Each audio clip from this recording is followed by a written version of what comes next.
Shooters Connection offers products for competition shooters by competition shooters. With over 80 years of combined competition shooting experience, Shooters Connection is staffed by master and grandmaster shooters who live the shooting sports every day.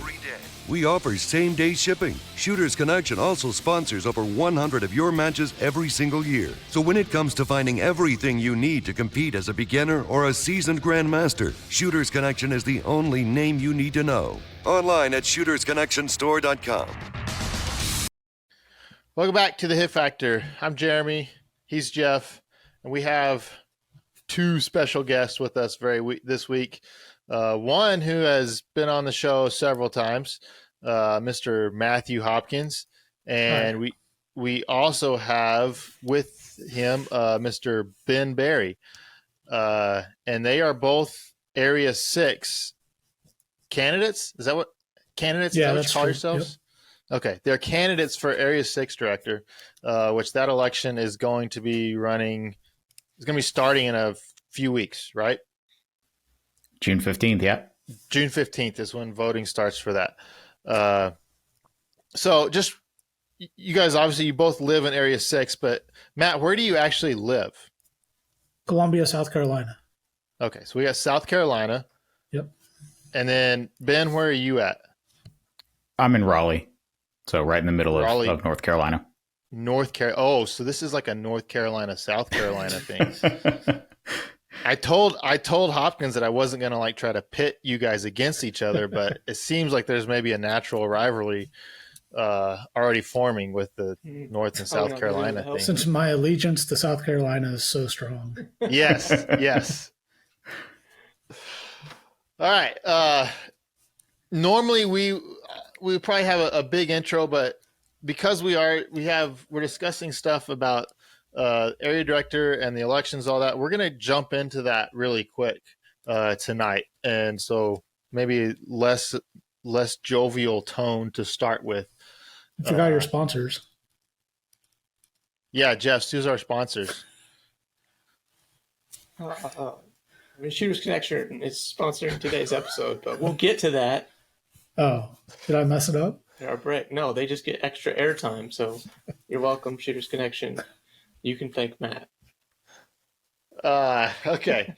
So this is a question because anybody that's paying attention to USPSA, part of me is sitting there thinking, why would anybody want to be an area director? Because why would you want to get into the middle of all this? So my first question, and Ben, I'll start with you on this question. Like, why do you want to be an area director? I mean, a lot of it just comes down to the fact that I think I've been in the sport long enough. I've sort of seen the arc of things. I've seen how things have played out. I've seen people come and go. And to a certain degree, there is an element that I didn't see anyone else stepping up. And so I put my name in. I figured I'd run, see how things go. And I do think, as someone who's been around, my name is out there. I think compared to somebody who might be more plugged in and more active in the sport necessarily, maybe more, travel to more matches or something like that. But might not be as well known. I figured I at least had that sort of good balance of having something of a public persona, having a long track record of kind of, here's what I think, here's the way I look at issues, here's how my views have changed over time. And then to also, hopefully be somebody that the people of Area 6 would look at and say, this guy will do a good job representing us. Yeah. So how long have you been in the sport? So I shot my first IDPA match in 2010. I shot my first USPSA match at the end of 2012. I joined in 2013, RO cert 2014, CRO 2015. So I've basically coming up on 10 years in USPSA proper. What's your member number? Before I upgraded to life, it was 79397. Oh, see, I got you by 10,000. 69716. Yeah, we're both old. So Ben does have a podcast, so that is great. Like, if you want to get more background on Ben, he has a podcast, Shoot Fast Podcast, correct? No, that's Cody's podcast. Mine is Short Course. Short Course. Dang it. Yes, that's correct. That's Cody's old podcast. That's not. We didn't expect anything better from you, Jeremy. That's okay. That's okay. Hey, if people listen, go listen to Shoot Fast, and if you think that's me, then vote for that guy because he's cool too. Yeah, the Shoot Fast podcast was great. I missed that they're not around, but yeah, the Short Course podcast. Wow, that epic fail. That's okay. People expect it. Okay. People have said much worse things about me than associated me with that podcast. Yeah, so. There's some other ones we could have I could have tied you to that would have been worse. But if people like to get a more in depth, you can. I mean, Ben's been putting out podcasts for a long time. I don't remember how long you've been doing that, but a long time. And so you can get a really good idea of what his ideas on the sport are and just his involvement levels with the sport. So I think that's really good. Moving over to Matt. Matt does not have his own podcast, but you've been on lots of podcasts. I've been around the block a few times, yeah. Yeah. So, I mean, he's been a guest on ours, but been a mainstay on Ben Steger's podcast. You had been on Shoot Fast podcast when it was a thing, I'm pretty sure. And probably other podcasts too. Yeah, I don't know any that I haven't been on at this point. Yeah. Okay, so starting off, what was your original member number? 60095. Oh, I think you got me. 2007, I got that. So wow, that's going back a ways. Okay, so why, Matt, do you want to be an area director? So I want to help the organization. I think I have a unique set of skills. What movie is that from, Jeremy? Is this Rocky IV? No, come on. Is that your only guess? No, I think I have a unique set of skills from being in the industry, competing at all levels of the sport, attending international matches and seeing that, running matches. And I just want to help the organization. I feel like I can do that. Okay. I think that's great. So to me, the main role of an area director, or I'll not say the main role, one of the biggest roles of area director is to run an area match. Like that to me is one of like their biggest roles. And so with that being said, my question then for both of you guys is, what makes a great match? And this is a little bit like, how are you going to make it a great match, or what are you going to put into it? But just in general, what makes a great match? And we'll start with Matt on this question. So I think the core thing is the stages. Like without the stages, nothing else matters. There's no other reason to be there for anything. Mm-hmm. So I think that's the number one thing you have to look at. I think you have to have it in a location at a time when it makes sense.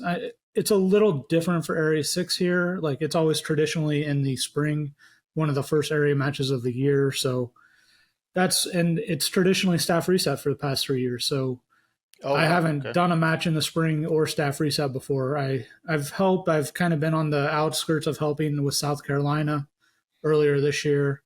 And I didn't organize anything except for the stages for Area 6 and get them set up. So for this year.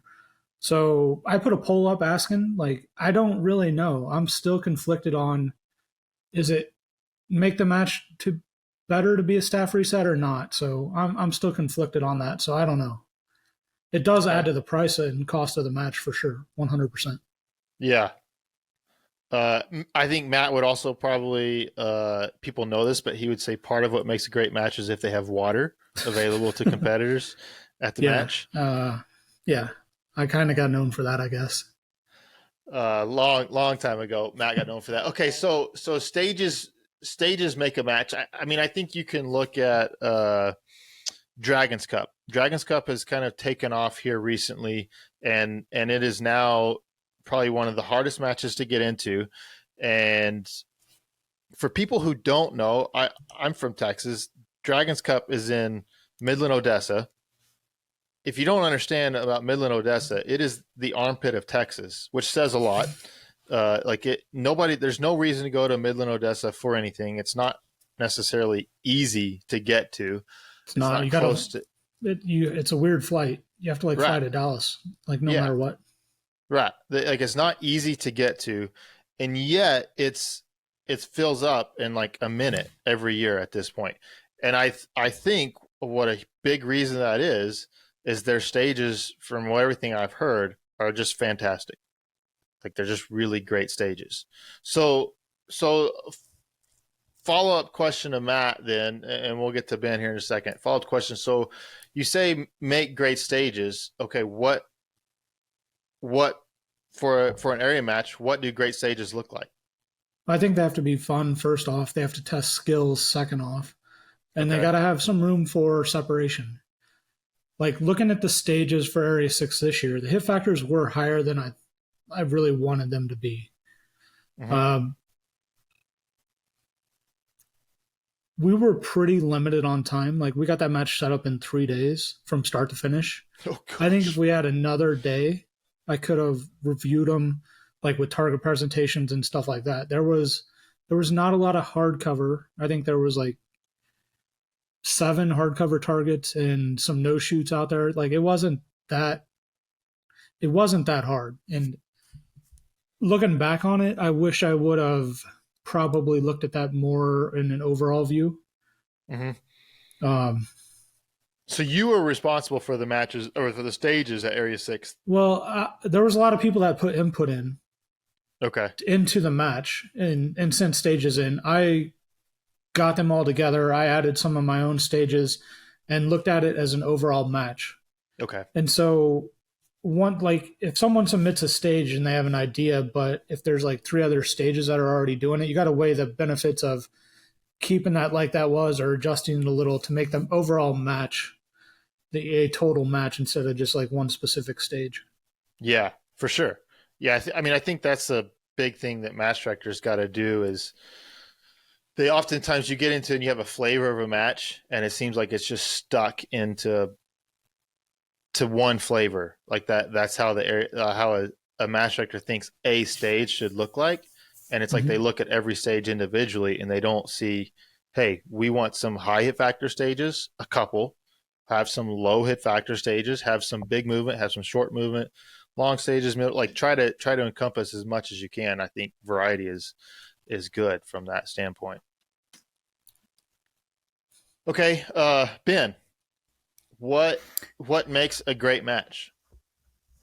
Yeah, I mean, I think it definitely A, depends on the level of the match, and B, depends on sort of what the goals of the match are. So, and we'll probably get to this more and more, but I think for example, I think if you were actually trying to set up a nationals that would really distinguish the top shooters from each other, the stages might be challenging enough that they wouldn't necessarily be all that enjoyable for the average member to shoot. Now, I'm not saying that's a goal, but I'm saying if you're trying to aim nationals at that, you wouldn't want your state match to be like that.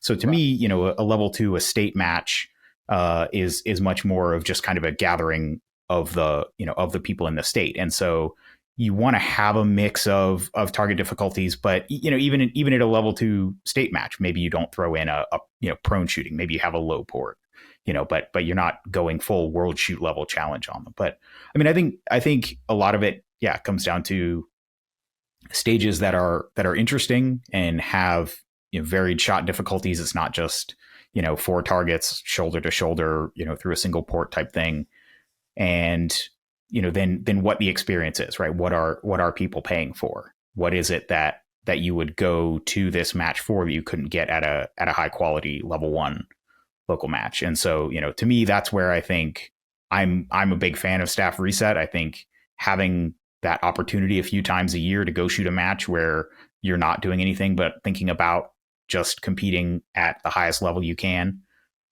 I really enjoy that. And now North Carolina has been a staff reset match for 10 years, as long as I've been in it. I believe South Carolina, Georgia have been for most of that time, if not all. And so it's just something that I've kind of grown up with, but I'm at the point now where, I work the North Carolina match because I want other people to have that experience when they come to our match. And I will go and shoot the South Carolina match, or I'll go up to Kentucky and shoot Leif's Bluegrass low cap match to get that experience, elsewhere. And so, to me, that's where, a level 2 match and above, especially as you get up towards an area match and a nationals, to me, it should really be more about testing higher levels of competition. At least that's what I want out of a sport. Now, I think we might get into this later, this whole sport versus hobby thing. But to me, having the levels of the match graduate both in production value, in quality of stages, but also, level of challenge, I think is a part of what the ecosystem should be. A local level 1 match should be easier than a level 2 match, should be easier than a level 3 match, roughly speaking. Does that make sense? Yeah, for sure. So is this staff reset just like a common thing in Area 6? Because I think this in is my like the part only of the area country, that can do it. We could not do this in the Midwest. We don't have enough staff people. Yeah. So are you guys just have like tons of like staff everywhere? Like it's easy to get. Is staffing Area 6 fairly easy for you guys? I mean, people travel. It's not like people that are all just local to the range. We'll have people come up from South Carolina, come over from Tennessee, come down for Virginia to work our state match. I know Area 6, there were some folks that came up from Atlanta, and I know, I mean, for example, I think it's just a matter of having the match set up so that you can take care of your staff. I don't entirely agree with the idea that it costs more. I mean, you definitely can cycle shooters through so you can get more shooters in the same number. So you could run 10-man squads instead of 8 or something like that, and actually get more people through in the same amount of time. So each person isn't paying a higher match fee, but you are generating more revenue on the match. Because obviously you have to have a staff package that takes care of people. I think Area 6, the way they had Bobby, serving lunch on the range, that's a great example of something where when people feel taken care of like that, they will want to come back. They'll want to work for you. And I think that's a big part of it. Is I've heard these stories of these matches where the staff get to pick over the prize table after all the competitors have walked it, or even if you split a hotel room, the staff stipend doesn't even cover, a hotel room and gas. So you're losing money to work the match. You've got to take care of those kinds of things. And so, but if people feel taken care of, then they will want to come and work for you. So it's not that, everybody just lives close to the range wherever it is. It's, people are driving a few hours, staying in a hotel, working the match, and, driving home afterwards. But, again, I've lived in North Carolina my entire life. This is just the way I've always known it. But I have to believe that these principles can be applied elsewhere. Yeah. I think so. I don't think it can be applied everywhere. I think this is a special location with the amount of people that are close within driving distance that this can pull from. I think it's special in that aspect. It 100% costs more to run the match, no matter what. If you're talking about like a state match with 10 stages or an area match with more, you can't run the same people in half a day format through 12 or 14 stages than 9 or 10. You just can't do it. It'd take too long. And then at that point, you need more staff. Yeah, I mean, to have staff reset requires more. You need double the staff. Amount. You need Right, double the staff. Your staff cost does go way up. Yeah. I don't know that it goes way up. I mean, so you're looking at 4 people on average per stage, 3 on the smalls, 5 on the bigs. But you're for math purposes, if you've got a 12-stage match, you're going to have 48 stage staff. That's not even close to being enough. So you have 1 on the timer, 1 on the tablet, and only 2 resetters average? On like a 24-round stage, You've got, so the guy on the timer, as soon as he's done timing, he turns around, pastes the last 2 to 3, 4 targets. You've got one guy who starts at the start with a paster gun. He's pasting with the timer and tablet guys as they go. And then the 4th guy might be setting steel and painting it. He might be going to the far downrange targets and pasting those. I mean, you're saying it can't be done, but we do it every single year, Matt. With 4 people average. Yeah. How many? Yeah, big, like back? The 30. What? How many ROs come back? I mean, I don't have, year over year retention numbers, but I mean, we have the staff. We've done this for 10 years in a row, at least. I mean, before I got into the sport. And you've been involved with that? You've coordinated the ROs and done that and set up and seen the financials? I haven't been hands-on. So for the last 4 years, since 2018, well, Steph took over as section coordinator. My wife took over as section coordinator in 2018. So, I mean, I've seen sort of the end results. I haven't been personally involved, but the match has broken even through COVID every year with staff reset, with the match. I mean, this is the first year since COVID, certainly, that the match is probably going to fill up. And I think that's just because ammo is coming back and that sort of thing. What is it about like matches in the Midwest that you think, like, why couldn't they do that, man? There's just not enough people that are willing to help. It just comes straight down to that. Do you ever get wind of like why people wouldn't be willing to help? Or is it just like literally not enough people?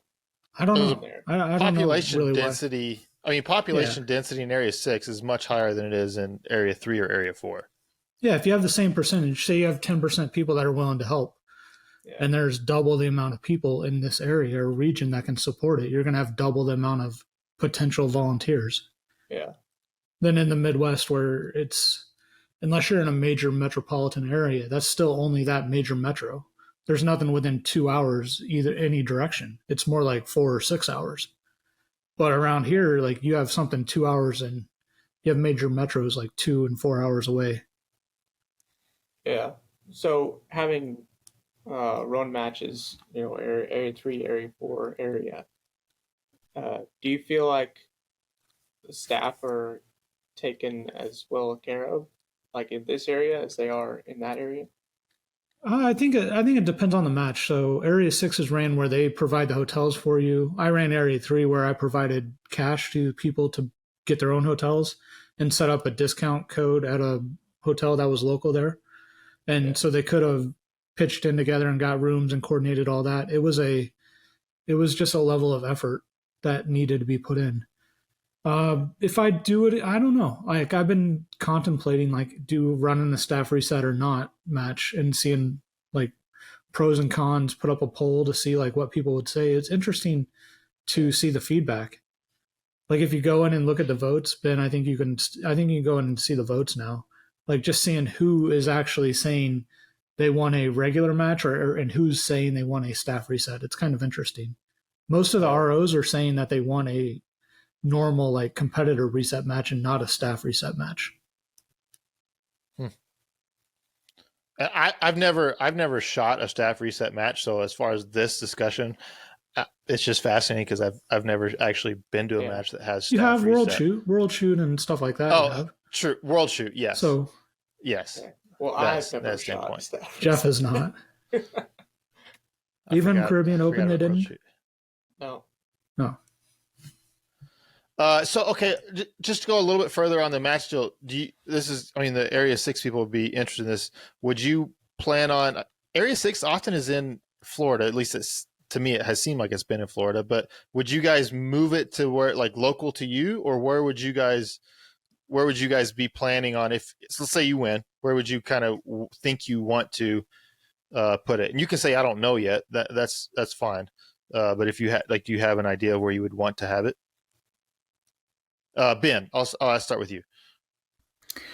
Yeah, I mean, I think looking at the ranges that balance being able to host a match of the size that you'd want. I mean, to me, 12 stages is on the small side for an area match. I mean, if you could do a 2-day 16 stage match where you're shooting 8 stages a day, for 2 days, that would be good. So, if you can find somewhere with 16 bays, which obviously Rowan doesn't, having it somewhere relatively close to the geographic center of the area. So it's not a huge drive for the Florida guys or a huge drive for the North Carolina guys, because you're right, Jeremy, for years it was down in Florida. And so I never shot it. And then it moved up to Rowan, and I've shot it a couple times since then, because now it went from being 12 hours from my house to being 2 hours. So I think if you can, if you can try and put it, in the case of an area match where more people are going to be driving, I think having it relatively close to the center of the area if you can, so more of a South Carolina, Georgia, Alabama, that kind of area, rather than, all the way up in North Carolina, even though obviously that would be convenient for me, or, all the way down in Florida, or, all the way at the edges of the area kind of thing. Just before Matt, before you answer, what all states, just for the listeners that aren't from Area 6, what all states are actually in Area 6, Ben? So it's North Carolina over to Tennessee, down to Mississippi. And then Alabama, Georgia, South Carolina, and Florida. Okay. Gotcha. So you're kind of favor a centralized, localized place for the match. Would you then kind of just leave it there, like just kind of have an established place it's going to be here, or do you in favor of moving it around? My instinct would be to have it at the club where it will be the best match that it can be. Okay. So if there is one club that is just consistently knocking it out of the park and it's a great match every year, I don't personally see that much value in moving it around just for novelty's sake. There's this idea that the club, the match can be used to build up existing clubs. My attitude would be more like, let's take the investment that's been put in one range and let the match be profitable, and then take that money and just move the money to, whatever club you want to invest in, or, use it for whatever the other purposes of the area that you might be interested in. But the idea that, the best way to build up a match is to necessarily have to make everybody show up to that club, that doesn't necessarily, that's not a huge priority for me. To me, it's about what will make the match the best area match for the residents of that area. Okay. If that's the biggest match they get to shoot all year. Yeah. Matt? So I've already talked to the club. I will have the match in Belton, South Carolina in the fall next year if I get elected. Okay. Tell us about that range. They currently hold out South Carolina sectional. They've had it there, I think, 2 or 3 years now. They have enough bays. They just bought land to have more bays built or converted into parking. So I've talked to them about that. It'd be a minimum of 12-stage match with 12 bays, which you probably could do 13 stages in those 12 bays. Just depends. So they're currently they have at all the 12 infrastructure. bays? They run large matches. They have enough props for everything. There was talk about having the match at a brand new range. This will probably make people mad, but I think we're all three in agreement on this, right, Ben? Oh yeah, that was, I have no idea what he was smoking. There was talk about putting the match next year and already giving it to a range in Tennessee that has not even had the berms built on it. That is 100% no. I've heard they have one berm built actually. No, the place he was talking about, it was a place here in North Carolina. It was Foothills. That's even worse. I mean, apparently it's even worse. It's some kind of public range. Apparently they have a whole bunch of a nice clubhouse and stuff, but they don't even have a functioning level 1 club. Yeah, so they're within 30 minutes of Rowan, I think, or something like that. Yeah, so it would be geographically almost identical. One of the nicest local matches in this area, Rowan, second Saturday every month, has been for years, and they put a outlaw steel match on that same weekend, and they wonder why they don't have people showing up for it. No, but I was talking about the range in Tennessee at the Boy Scout camp that's not even built yet, that they were going to try to give the match to. Oh, I didn't hear that they were I didn't hear any discussion about having the Area 6 match there, but that would not be. Yeah, that makes sense. So Matt. Talladega is in Area 6 also, which would be a good range, I think. It's plenty big enough for an area match. For an area match? 100%. Yeah. Mm-hmm. It'd be great for an area match. Agreed. Germany, I've heard they're building 5 more bays. So if you go shoot open or your favorite PCC, you can shoot on 20 bays. I'm not going to comment about PCC. Okay, so I mean that gives a good idea to people in Area 6 if they care about where the match is. That gives them a pretty good idea. Okay, so my next question, and we'll go to Matt first with this one, and hopefully I can ask it in a way that makes sense. Do you think that an area director is there to be the voice for the people in his area? Meaning basically he is just simply the mouthpiece for the people in his area, Or is it more that an area director is elected because people like him and like his opinion, and then he should just make decisions based on what he thinks is correct? Does that make sense? What Yeah, it does. What I'm saying?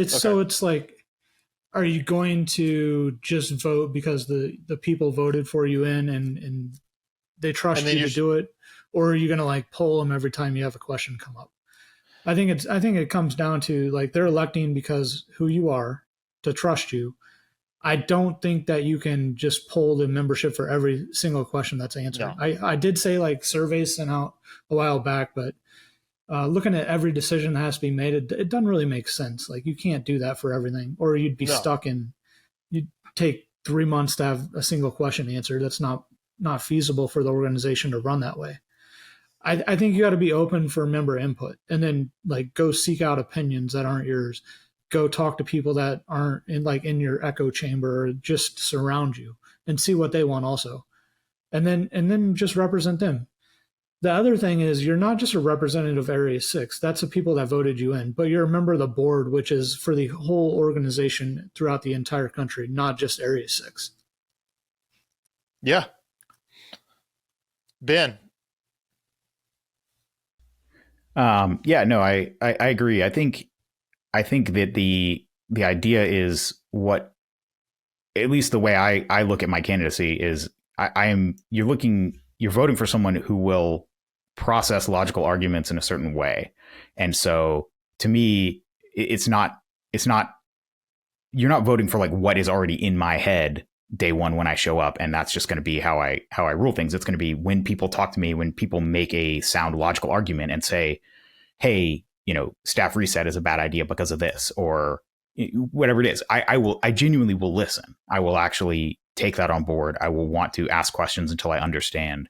And so it's much more of, I feel like what you're voting for is not a package of beliefs that will just sort of be played out over a 4-year period, but it's actually someone who will listen, take feedback, evaluate competing logical arguments, and decide which one makes the most sense.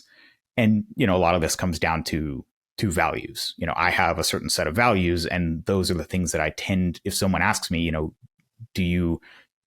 should a match be a focus on novelty or excellence? I'm going to be like, well, I'm going to focus more on, having a really excellent match instead of something that you never seen before and just really over the top, gaudy stuff.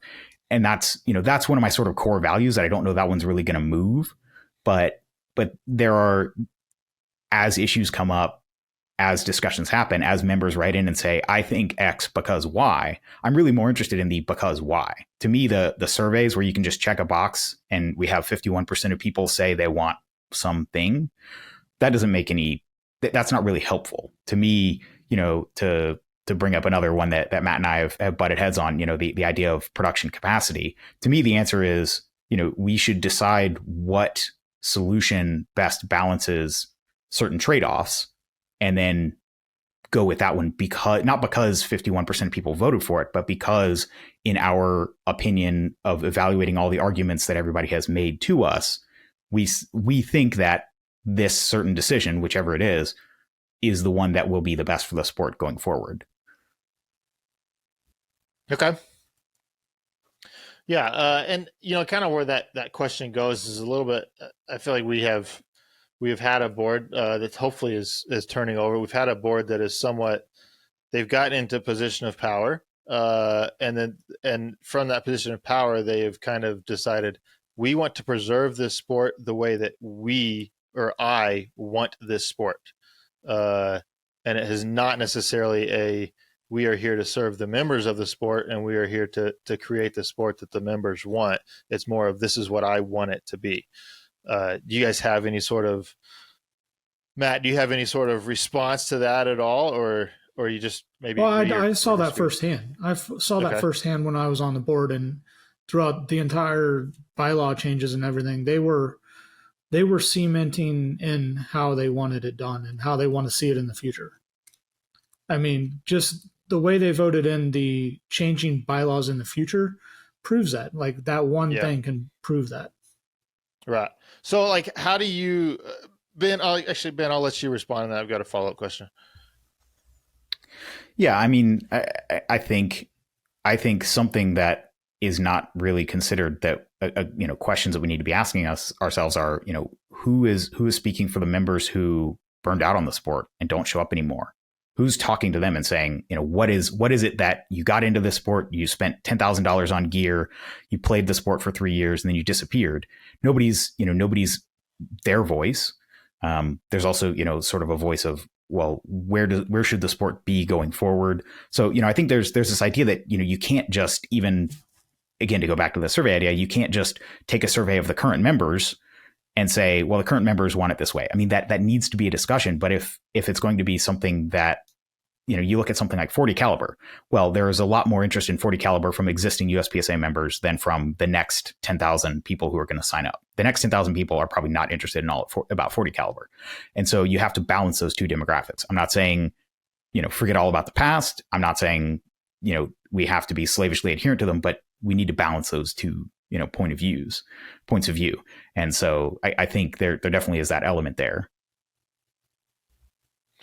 Yeah. So, okay. So I have a follow-up question, and there's a movie quote that goes with it. And I'm not even going to get the movie quote right. And I'm certainly not going to get the movie right. But there's this movie quote where basically, maybe it's Batman. I think it's Batman, the Dark Knight, where something about to the effect that you either fix the problem or you basically become the problem. Right. That's not the quote at all. And I really wished I could get that quote right, because it's a great quote. But so the question is, like, how do you keep yourself from getting into a position of power? Because it's ultimate power corrupts ultimately, right? I think that quote is right.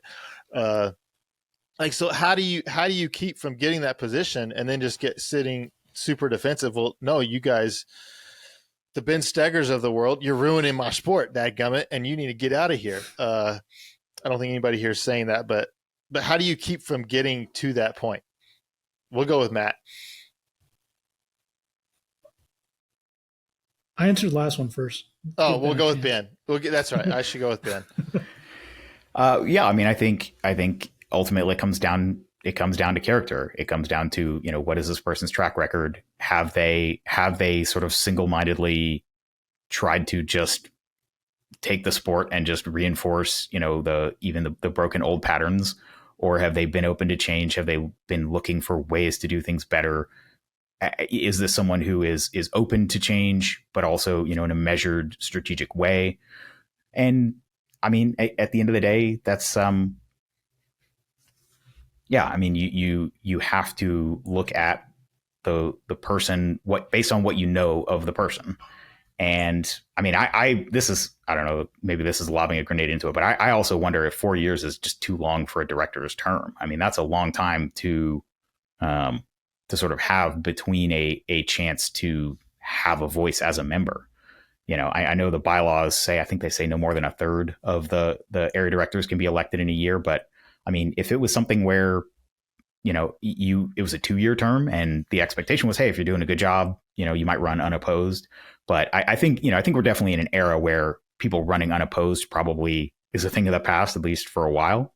But yeah, I think having 4 years is a long time, right? You pick someone based on maybe not very much information, and then they do have that opportunity to just kind of become entrenched. So this is sort of not related to, this individual election, but something I've been thinking about is 4 years sort of too long for someone to be entrenched? I mean, if half the areas each year elected a new director, yeah, there'd be turnover on the board, but people would have twice as much sort of say in their representative. Just something I've been thinking about. Matt? So can you repeat the exact question? Ben answered it really well, and I just don't remember the exact question. So the question is, like, how do you keep yourself from becoming okay? entrenched? So I think you have to know going in you're gonna get like hated on, or people aren't always going to like you. And I think that's the biggest problem with the current board is they took criticism of what they're doing personally and said that was attacking and discrediting the organization, when it was actually discrediting the person, not the organization. And they took and ban people based off individual like criticism on the individual and not the organization, because they basically like inflated their egos and thought themselves as the organization, which has never been true. Yeah, for sure. So Ben kind of alluded to this because I was hoping one of you guys would say it, but this is a question. So would you guys be in favor of term limits, as far as just saying 100%, yeah, you no can problem. only serve for 8 or 12 years, or however long that is? Would you guys be in favor of that? Is that something you would try to make a motion to try to pass through the board? I'd be in favor Matt of said that. 100. No problem. Yeah. Ben, what do you think? I mean, as a general rule, I'm not sure. I mean, so I haven't given it much thought. In general, I think if someone is genuinely doing a great job, I don't see a reason not to let them continue doing that. I mean, I think, you look at Area 6, for example. The problem, Bruce Wells ran unopposed in 2019. And honestly, that's part of the reason I put my name in, is I just assumed I'd have someone else to vote for in 2019 for the term that is now ending. I don't know that term limits are necessarily a fix. I think having a culture where being a director isn't this thing where people feel like you're basically putting your face in a wood chipper. That would be nice, right? Where, signing up to be a director isn't, people, yeah, you're not signing up for that much misery, where it's seen as something that you can do for a while and then pass on the baton. But, at the same time, I do think, yeah, you look at other guys who've been on the board, Sherwin, did he have 3 terms? He was so they changed over from 3 years to 4 years in that time. I think he was on for like 12 or 14 years or something like that. Yeah. Bruce Gary, Area 1, has been on a long, long time. He had a brief stint where he was off for like 2 years, but he's been back on for, I think, 6 at this point, and probably at least 8 or 10 before that.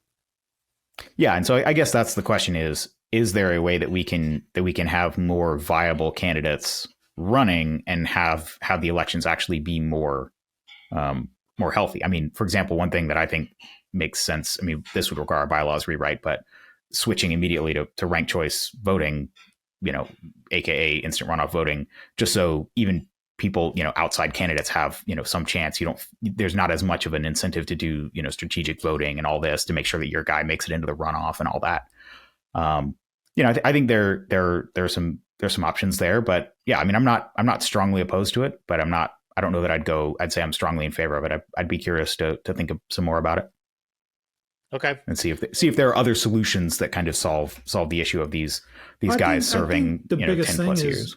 No one knew about what the board involved or what incentives they got or what anything happened until the last couple of years. Like, no one knew any of the board members until the last 2 or 3 years, really.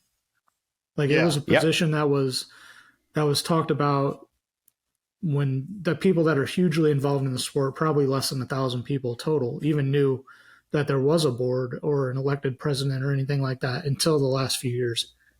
And I think that's changed. I think people getting out there and talking about it, and I think USPSA still does a disservice by not like advertising that these elections are coming up.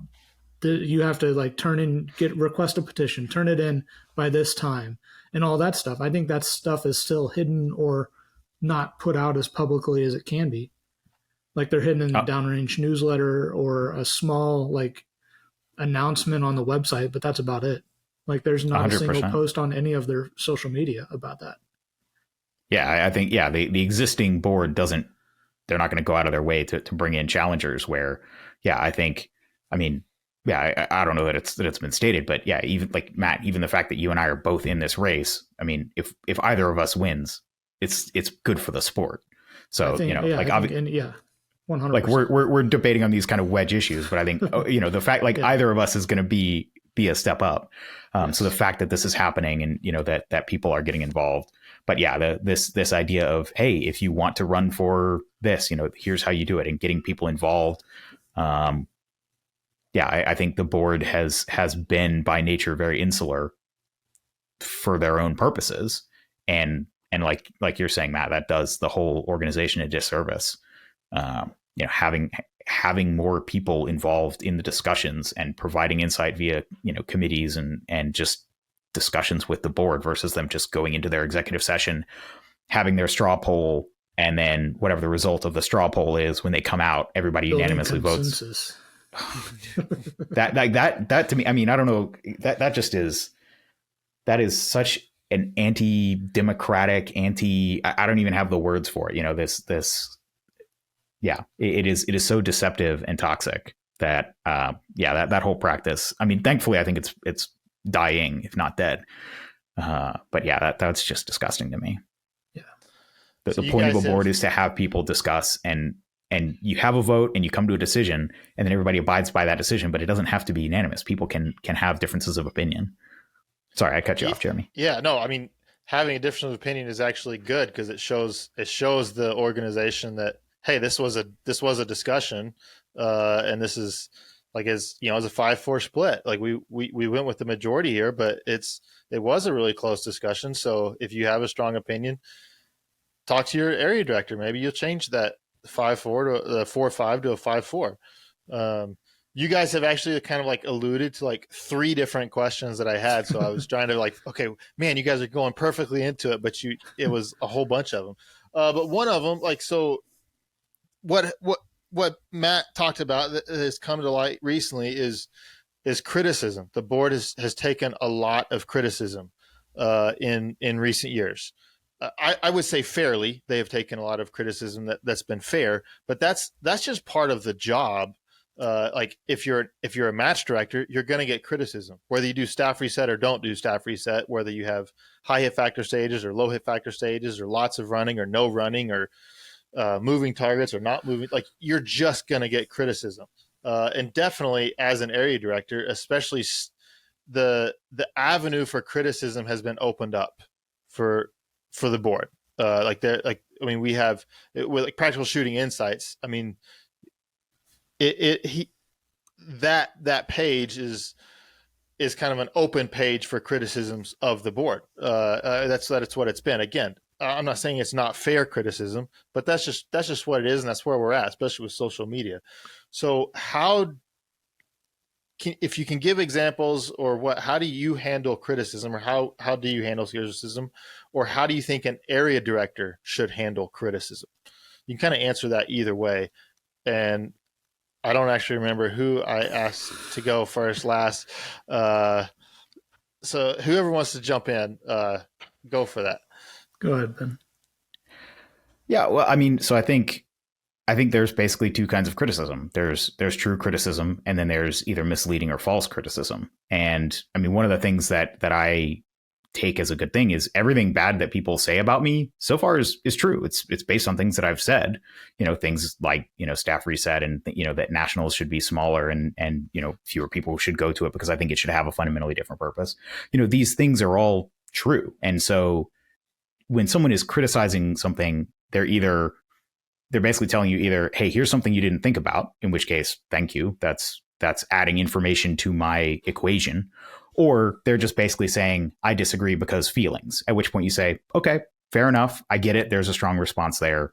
But to some degree that there's no logical discussion to be had there. It's just someone likes what they like and they can't make a case for it. But as long as it's criticism of true things, things that I actually have said or did or think or do, then fair enough. I mean, that's what it is. Now, and I'm not saying that Steger or Practical Shooting Insights, what they've said is untrue. I mean, I don't know. From everything that I've seen, it seems like it's the things that they've brought to light have been backed up by facts. If people are just saying mean stuff, right? If people are saying, oh, Ben Berry drives a stupid car, or he has a funny haircut. Well, I mean, do you drive a stupid car? I think I drive a cool car. But as long as you think that's the case, then that's fine. Yeah. I think it's highly practical, and anyway, but those kinds of almost demagoguery kind of appeals. I mean, you can't really deny that. I mean, it's a statement of opinion. So yeah, I mean, I think you definitely, to some degree, you're going to get criticism. But, a lot of the things that we've criticized the board for, I mean, perfect example, Matt, you were on the board when and voted no against the calibration change. I mean, that one was just, it was just poorly thought out. I mean, there was, maybe they could have made a case for why it was good. But at the time it was just kind of, well, here's your new rule change. We fixed it for you. You should be grateful. And all the criticism there was of stuff that actually happened. So, to some degree, if someone's saying, hey, you didn't think about this scenario, or you made a decision that makes the problem worse, not better in these ways, that's not, I mean, you could call that criticism, but it's just, it's true information to some degree. Yeah. I think on the popper calibration, it comes down to, and this is a core thing that we're seeing with NROI, they're taking any decision making out of the process or any training that they have to do. So let's take popper calibration. Like, you can't train the ROs to go reset their steel and make sure and stay on top of it. So we need to build in a secondary check on it. If you reset the steel, you shoot it, falls down, you got to do a double take on it. So maybe you'll see something during the reset on that or something like that. Instead of actually training the ROs to be like, okay, it's one of your responsibilities to maintain your steel. Like, go down there and maintain it. Same with plates. Like, there was no survey question put out. There was nothing on plates, and Troy single-handedly outlined, well, he'll say the board voted on it, and Troy doesn't make any of those decisions, but I was on there, and Troy 100% makes all those decisions, and it's like rubber stamped by the board, just like the popper calibration thing. I basically said this didn't make sense and we should have discussion on it. And I was basically told, I already have the votes to pass it. We're putting it in the next meeting and we're going to make it a thing. They did that with plates. So instead of teach people how to properly set up plates, which Troy admitted on his podcast that they just shot the World Shoot and that had probably 50 plates on it. And there was no issues with plates getting knocked down early. It's all in the setup. Instead of teaching people how to do that, they're just like, nope, ban, can't have them anymore at level 3. Doesn't make any sense.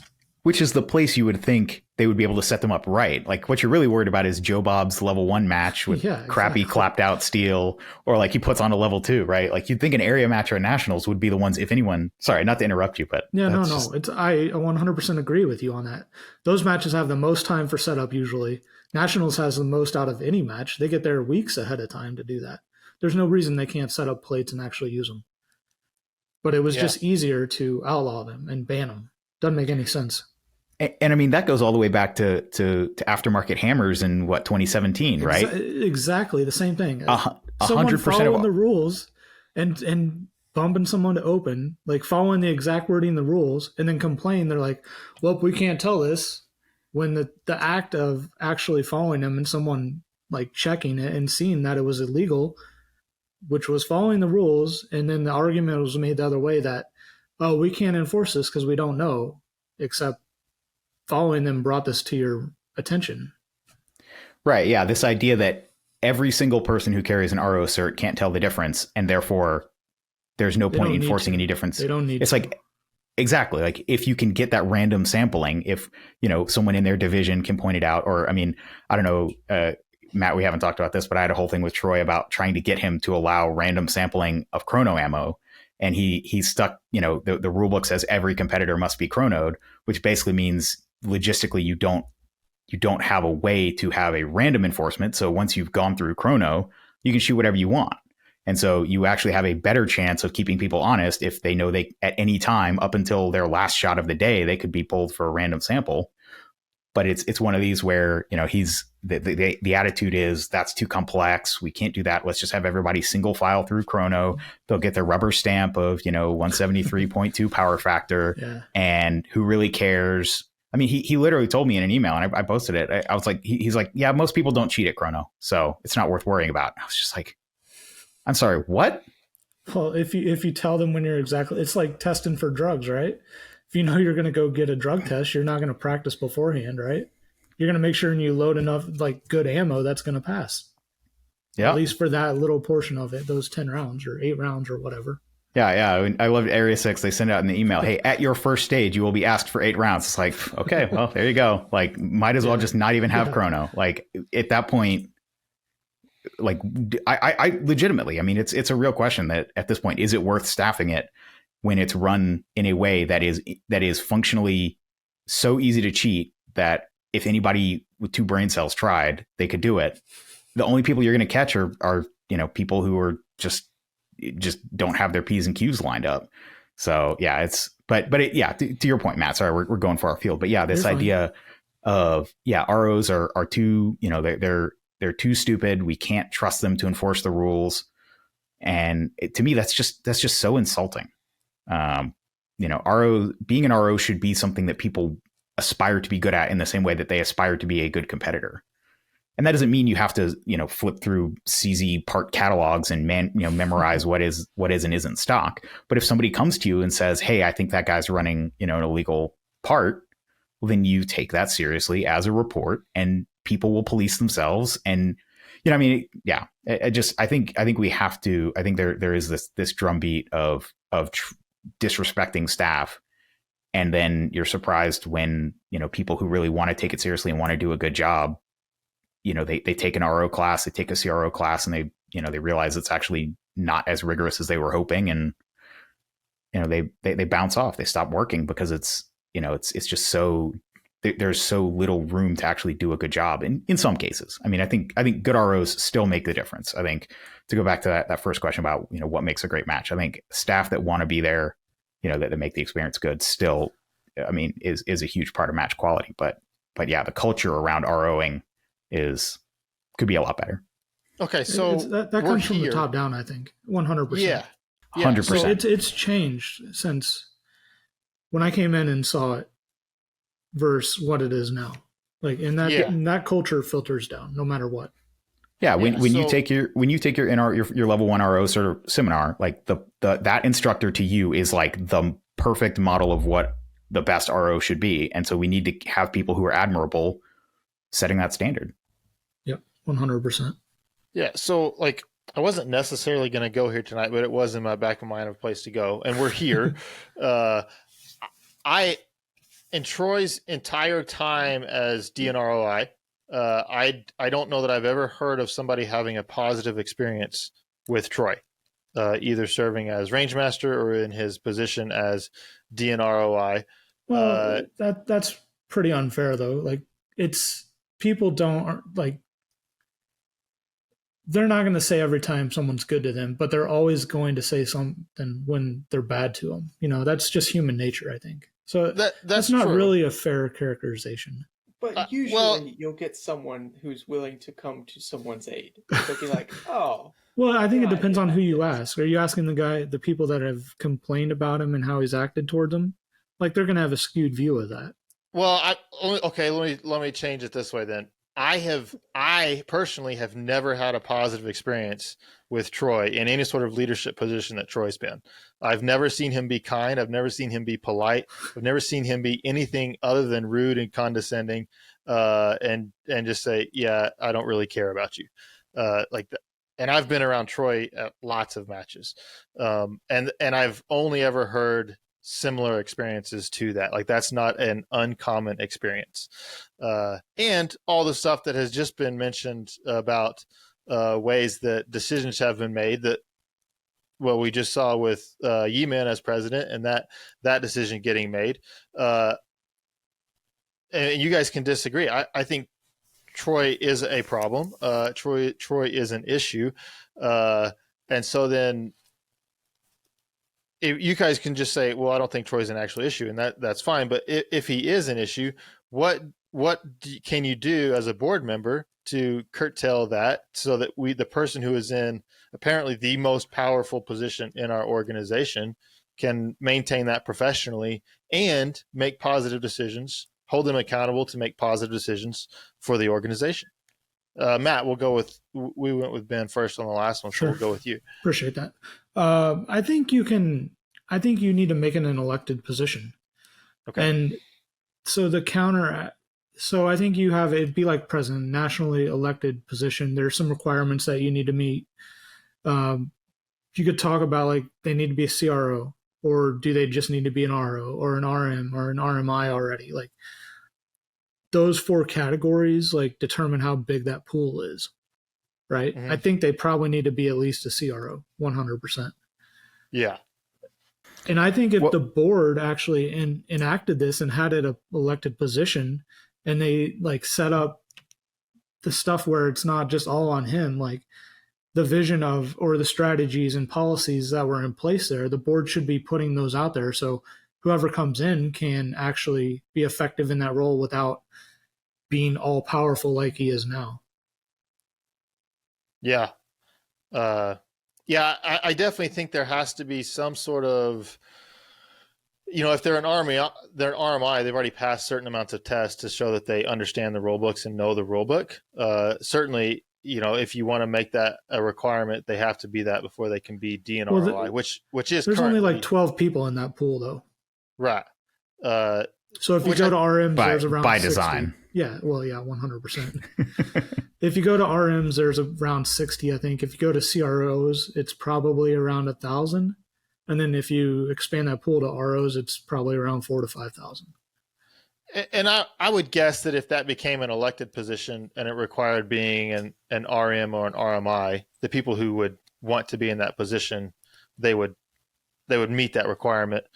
I mean, our Area 4 director didn't, but they would meet that requirement fairly easily, or at least they have. I did not vote for him, but so Ben, what do you think about how do you handle DNROI or make that position more effective? I mean, I think I'm not sort of on its face opposed to the idea of making it elected, but I also do worry that it would just turn that job into a sort of popularity contest for people who are charismatic, which to some degree, when you want someone who's a rules nerd, they might not be the most charismatic person. They might not run the best campaign. And so you might get a folksy, nice talking Bruce Wells type of guy who, isn't maybe necessarily the most qualified. So I think, to me, if we can fix the board as a whole and have the board actually look at, have board elections be contested, have people actually, not just serving uncontested elections, term after term, and have a board that looks at and says, is this DNROI doing a good job? Should we bring in someone else? I'd be interested to see where that could go. I mean, I think a lot of these problems could be solved, by a 5 out of 9 vote of the board. I don't know. Yeah. So I don't know that going to an elected position for something that's sort of more qualified like this is my first idea. I mean, the other place that my mind goes is, okay, let's make it elected, but to cast a vote, you have to be an RO maybe. Right. So it's like, it's at least people who've put that amount of skin in the game. Or something, I don't know, something like that. So it's more than just a heads up popularity contest, but there's at least some amount of, skin in the game to the people casting the votes, and they're hopefully more educated and not just, picking based on, name recognition or, a cool headshot or whatever. Yeah. I mean, that's a fascinating idea to have. Like, if you're RO certified, you get to vote to basically who is your leader. They're not leaders, but that's who gets to vote for DNROI. Yeah, that I mean, I think that that kind of combines election, and I could see that. That's interesting. I'm thinking more along the lines now of have the person elected and they kind of like they're like the figurehead of NROI, but they like hire someone to actually manage the rules and stuff. So that's an interesting thing. I'm thinking about that now. Yeah. No, I mean, I think Matt, you're definitely right. Like, if it was more of a sort of presidential leadership, communications type role, and they, delegate and say, hey, head rules lawyer, figure out what's going on with calibration and come to me with options. I mean, something that stuck out at me with this whole, the Virginia Count classifier NROI blog debacle recently. I mean, something that, when I look at something like that, it's like, okay, so the assistant DNROI wrote this article as DNROI. All you come out and you don't throw them under the bus. You just say, hey, I shouldn't have let that happen. That's on me. I should have reviewed this before it went out to the membership. We're gonna do better next time. I promise this won't happen again. You don't throw your subordinate under the bus. You take leadership. You take that kind of high road, and you take the responsibility onto yourself. You don't just say, well, look at Wacko over here. Obviously, that's not what happened. But to me, seeing that all play out, the move to both try and rebuild trust with the membership and also show leadership was so obvious, and yet it went exactly the opposite way of just doubling down and no, you're wrong, and here's why, and this, that, and the other. But yeah, I mean, if we shifted the view of DNROI from the person who is expected to make the decisions to someone who is more presidential, who delegates to someone who is meant to be, but then it's like, at what point do we just have two presidents? Do we have two sort of elected presidents? I don't know. It's an interesting discussion for sure. I mean, in baseball, you have an umpire association, right? Like that is separate from MLB. The umpires are their own entity, and that is actually very common in most professional sports. Is that the umpires, like the umpires, refs, or whoever's officiating the event, is actually separate from the organization that is managing the players and the games and all that. And there is this separation. That they're there to run the rules, and that's all they're there for. But I feel like that shooter versus RO divide is, I mean, it's awesome that our sport doesn't require that you can be both. You can wear both hats in turns, and it's not like you have the 50-year-old guys officiating the college baseball games or whatever, because they're obviously not eligible. It's one of these where I think honestly, I think if anything, we need to go the other direction. If you've been in the sport for 2 or 3 years and you're not an RO, you don't take the timer, run the tablet regularly. If you shoot more than 6 or 8 matches a year and you're just freeloading, you need to fix that. We need to encourage more, I think, crossover between shooters and ROs, not sort of this, umpire players kind of distinction. That's just my first reaction hearing you talk about that. Yeah, I mean, that's valid. And I mean, obviously we're so much smaller than a sport like baseball or golf, or from financial, also just numbers. I think currently we have like 39,000 USPSA members, and they just played the PGA Championship, one of golf's 4 majors, and they're given stats. There's actually 29,000 PGA professionals. These are actually like golf teaching professionals, like pros at golf courses. So just to give a scale difference, like our entire sport encompasses basically the same amount as just the teaching pro experts in golf. So it just kind of shows the difference in scale in our sport. I guess question for you guys that have been to World Shoots. I mean, how does that work at the World Shoot level? Like, do most of the World Shoot ROs, do they shoot the pre-match, or are they just there to work? Is it more regimented, at that I'd say that it's high probably level? about 50% of them shoot the match at the pre-match, and then 50% are there just to be officials. And I think you see that probably less likely now, but like 5 or 7 years ago, it was more like that for USPSA also.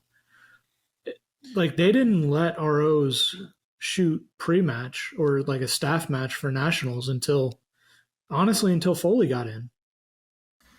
I mean, I shot, so it's funny, I'm wearing this. I shot the 2014 handgun nationals as the on staff day, but I know that's actually total coincidence. I didn't, but that was definitely an exception. Yeah. If I hadn't gotten to shoot the match, to me, that it would not have been worth going, even with the flight and the hotel and everything. So it did happen. Let them shoot the match. I think they made them still pay though. You had to pay back then, right? I would have to check, but I don't think so. I think they made them pay, and now, just like since Foley, they were comping match fees because they wanted to have the ROs actually shoot the match and be participants, not just officials. I mean, I think so. The one I ran, this was the one at St. George, so I think it may have been run a little differently. I think USPSA was more hands off. Yeah. But no, it was $375 travel allowance, hotel for like 8 nights. And then And then, yeah, I'm pretty sure the match fee was comped in at like $25 per diem, 15, something like that. You know, it's the same exact amount now.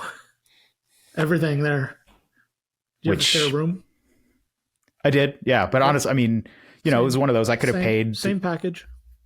Yeah. Not adjusted for inflation in 10 years. Nope. So when I shot the World Shoot in 2017, my impression from the ROs that I talked to, obviously I didn't poll all the ROs, but it was very like the ROs that we were talking to was very much they were very excited to be able to RO the World Shoot.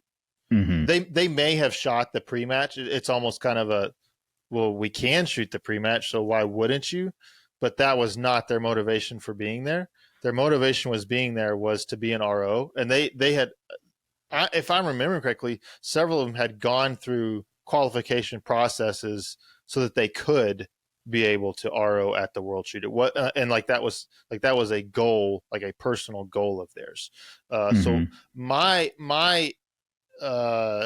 impression of international IPSC ROs, and I could be wrong, I could be very wrong here, but my impression is that there's a little bit more pride in RO-ship and like people that are like, they really just want to be ROs. And they want, because they want to support the sport so much more. There's an exclusivity about that with a match that happens only every 3 years. Right. So it's not like they have four attempts every year like USPSA nationals have, or more with WSSC and multi-gun and all that stuff. Yeah, so you have like that would look a lot different. Yeah, exactly. Yeah, and that's the thing is, if it were a situation, where it's like, okay, I didn't get a slot to the World Shoot, I'm going to go work it, and I don't get to shoot the pre-match, but I do get to be, on the ground and sort of there for the whole thing. I'd probably take that deal. Now, I mean, not me currently with, a second kid on the way, but I could see myself, 10 years ago when I went to St. George, I would have taken that deal in a minute. And so, yeah, I mean, I can see that, but yeah. Having people be involved at least some level of the sport, working their state match, even if they, don't work nationals, or working, shooting their state match, but working their area match,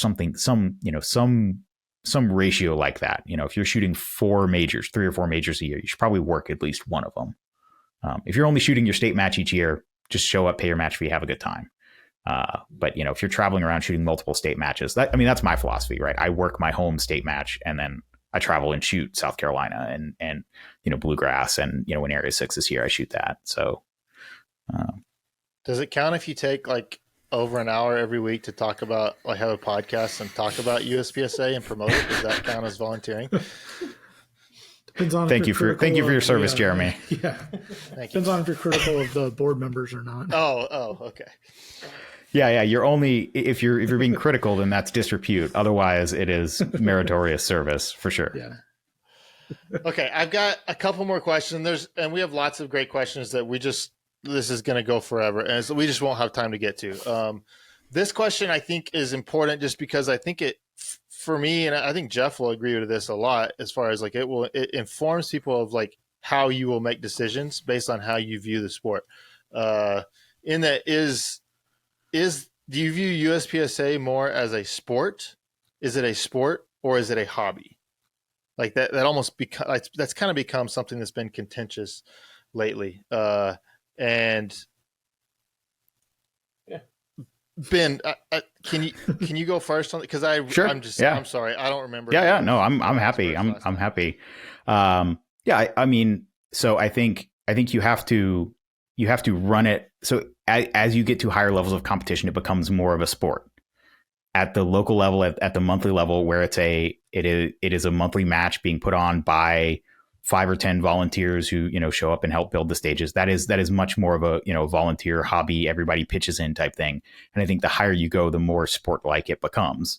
And so I think having level 1 exceptions to some of the rules, especially for indoor ranges that make it some more accommodations. I think having equipment, greater equipment allowances at level 1s. If they had allowed flashlights at level 1 matches only, I don't think anybody would have batted an eye. I certainly would not care.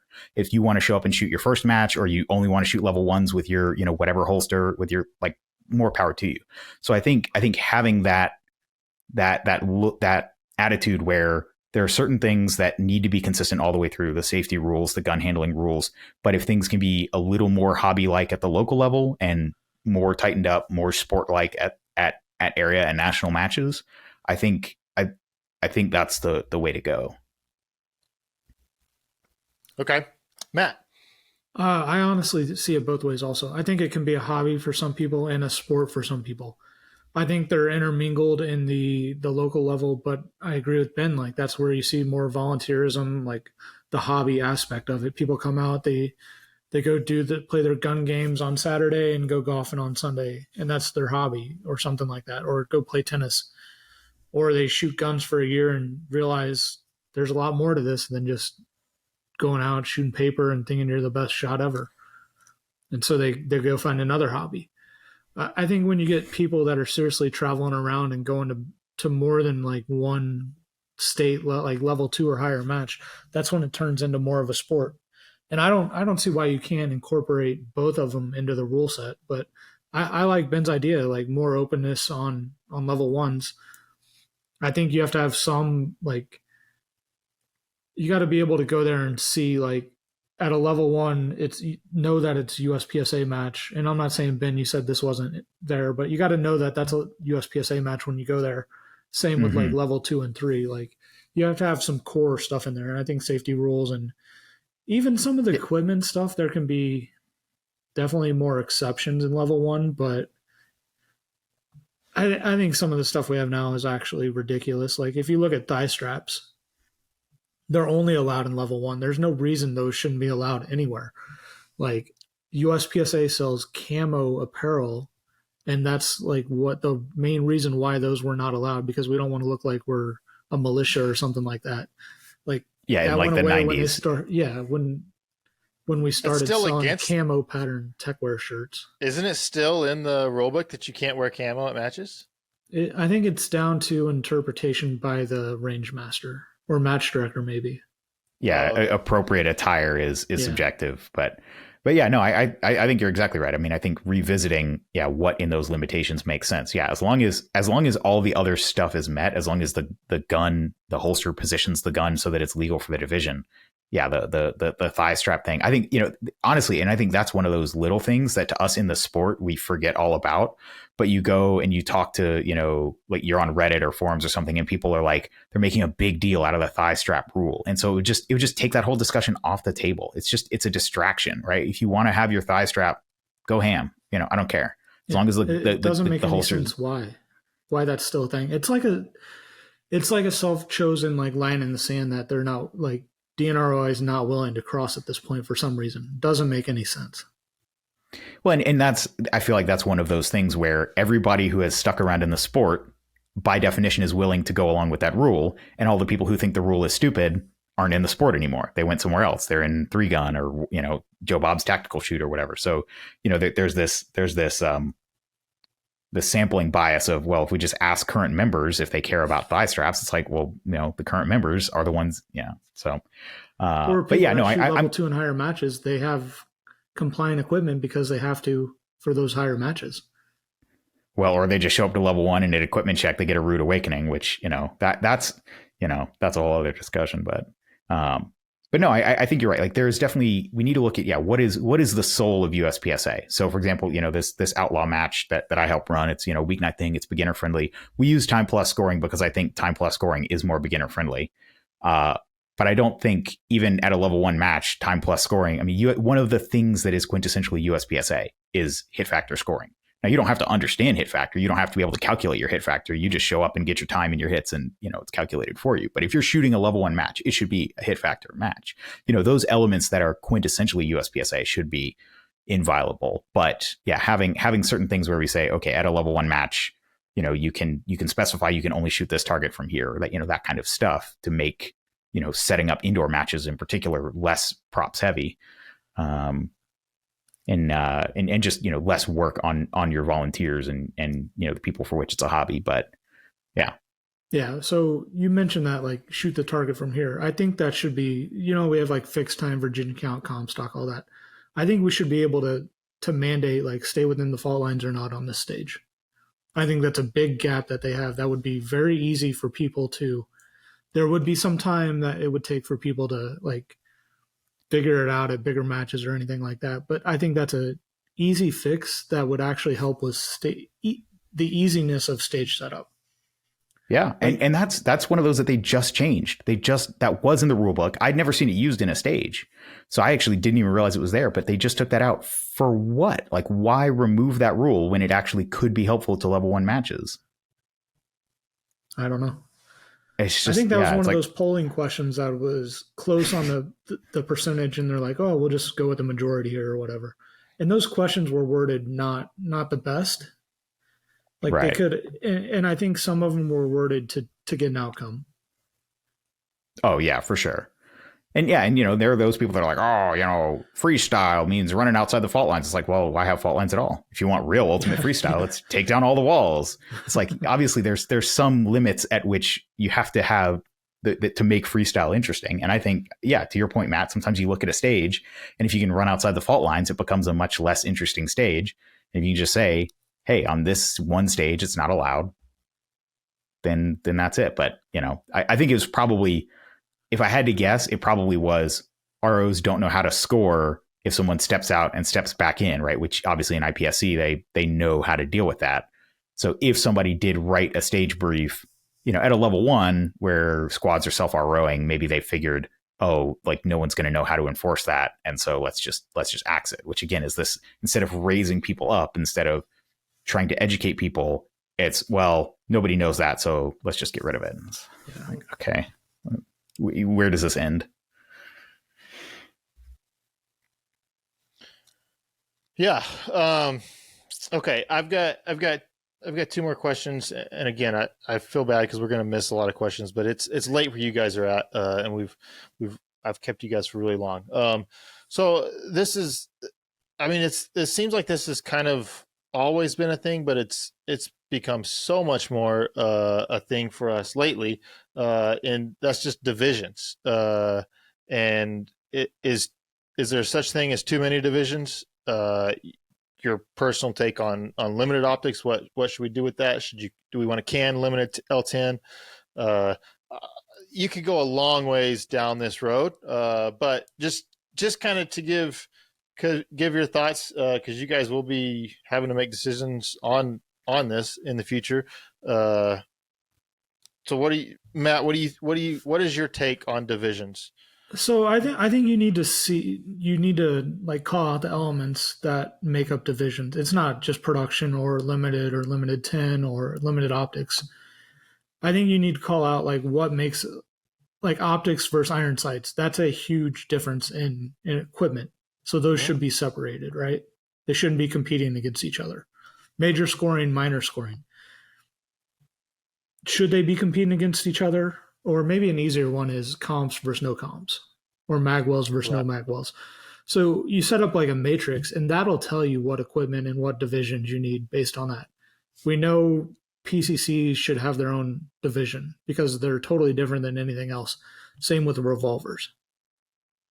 Like, they're different enough equipment. There's hardly any participation, but they are unique equipment. It makes sense to have them separated. Now, if it made sense to have a low cap only division and that was combined with other stuff, I think you got to like weigh the pluses and minuses of revolvers take longer to reload no matter who you are compared to like equal skilled competitors, right? If someone puts 100 hours into reloading a revolver versus like a semi-auto, they're going to be faster with the semi-auto. Right. And maybe you give them major only scoring if you combined all the low cap divisions, no matter what they shot. Because they're limited to 8. You can have minor with 10 rounds in single stack or major with 8 rounds in single stack also. But the revolvers would be shooting minor power factor, but getting scored major. So those conversations could be had. Like, you create a matrix like that, and then if there's some technology that comes out, like I talked about laser guns a lot with Duda when I was talking through the presidential debates last year. Like, if there's some groundbreaking technology that breaks everything, we can say comps that are not comps, they're slide ports or whatever. Like, it's diverting gas, it's compensating. Like, it's the same thing. Like there's no reason that because it's not removable that it should be allowed in everything now. That we wrote a bad definition and they walked right through it. Yeah, and then they like clarified it so someone can like just go make something else and they'll walk right through it again instead of actually just saying what the actual thing needs to do or what it does and prevent that. Doesn't make sense to me, but I'm not getting paid to do that, right? Yeah. So Matt, are you saying like you would be somewhat in favor of reducing the number of divisions that we currently have? I think if you see like all the different like technologies out there, optics versus iron sights, that's two different divisions. Now you look at like, should magwells be a separator? Maybe, maybe not. Comps, should they or not? Like you kind of list all that out and it'll show you what divisions there should be. Ben always talks about like fact stock versus medium modifications versus highly modified, which I think makes sense. Like, do we need three different divisions for those modifications? Maybe we just need stock and highly modified with optics. Maybe we just need stock and highly modified with iron sights. And like comps or no comps could be filtered into that also. Like that makes sense. Like I think if you write this down and actually set out like a strategy instead of just saying like these 5 gun makers and their 100 sponsored shooters that want limited optics, like we got to create a division for it. Now, yeah, I think there's no like close. Philosophy, like Exactly. guiding matrix, like you're saying. Yeah. Yes. It's just, do we add this or not? Yes or no? It's like whatever comes out at the time. Like, should aliens have their own division because it's a non-slide ride optic? Or should they be put in open? Don't know. I mean, it's easy to see that once you actually write it down and have a strategy behind it or philosophy, like you said. Carry optics and limited optics are too close together right now, and they're blurred about what they are. There's one big difference, and it's magwells. That's about it at this point. Which is really not, given that you have 24 rounds, most like you're not going to have 30 round stages every match you go to for the most part nowadays. You're talking what, a 12 stage match, 8 mag changes? Yeah. 9 mag changes, maybe. It still matters though. It makes the magazine changing easier, 100%. Now, is it a big enough difference to have 2 different divisions for it with everything else being basically the same? Probably not. Well, I mean, you could easily just say, okay, we're just going to allow magwells and carry optics because we have 140 millimeter mags anyway. So yeah, limited optics becomes carry optics and everybody gets a magwell. Why not? Maybe. Yeah. Well, and I mean, to go on the magwell thing, I mean, I want to talk about the number of divisions question as well. But I mean, something that I've been thinking about is I think if you can have one of these like low profile carry magwells on your Glock, I mean, or like some kind of polymer frame gun and just give you something so you're not tearing up your frame, but it's not funneling out the opening, but it just gives you a little kind of metal end cap on there. I mean, I think there's a real practical case to be made for finding a place for those in the rules. But, because we have this very, magwells aren't defined by size or anything. It's just, you can either have it or you can't. I think, there's some nuance there between these carry magwells and, what we see on, a limited Dawson Ice type magwell. Like there's a distinction there that I think there could be a conversation, should the smaller ones be allowed in carry optics because it just let you not beat up your gun so bad? Makes sense to me. I mean, we do have precedents for there being a size limitation on magwells. I mean, single stack, they can only be so big. So that's easy to do. Is that just based on fitting in the box, or is it a specified dimension? It's for fitting in the box. Right, but the there's box an has to actual close. width. There's an actual width that it can't be. Like in IPSC, there's actually like a notch in the box that they can only be, I can't remember what it is, 1.62, I think.